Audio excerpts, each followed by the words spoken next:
Macron, tu as trahi ce pays. C'est ce qu'aurait dit Oliver Queen s'il était présent en France. Et oui, on est parti pour la review de Absolute Green Arrow numéro 1 et numéro 2. On commence avec du très lourd. Green Arrow est ultra sombre. Il a un masque de tête de mort avec des sortes de défense. Il utilise de lames et évidemment un arc et des flèches. Ces flèches sont enduites d'un certain poison. Les flèches touchent la personne. Elle a des sortes de pustules, des sortes de partout. C'est atroce. En plus de ça, on apprend que Oliver Queen gardait chez lui un enfant avec de multitudes d'yeux autour de lui.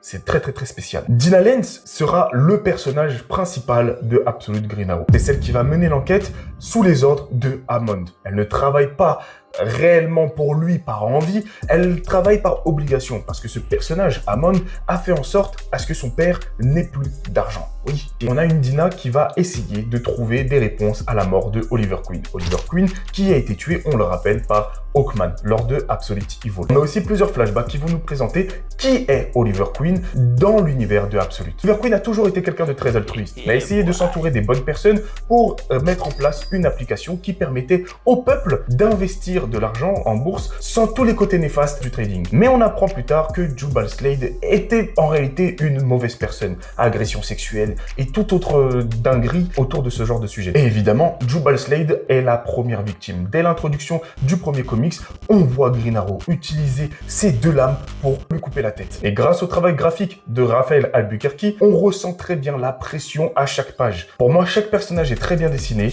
l'ambiance est vraiment bonne, et à chaque fois que le Green Arrow apparaît, tu ressens la peur qu'il a envie de faire ressentir à son opposant. Maintenant, il y a quand même une question que tout le monde se pose. Qui est derrière le Green Arrow? Est-ce que Oliver Queen est revenu d'entre les morts? Est-ce que c'est encore un autre fils caché? On aura une première piste lors du 3e numéro, vu que Roy Hyper a décidé d'aller déterrer le corps d'Oliver Queen. Toute la série Absolute est pour moi un sans faute. Il y en a certains où ça prend un peu de temps à arriver, mais on arrive à vraiment du très bon. En tout cas, si vous l'avez déjà lu, dites-moi en commentaire ce que vous avez pensé de tout ça. Si vous ne l'avez pas lu, allez le lire et on se dit à la prochaine. Des bisous à tous.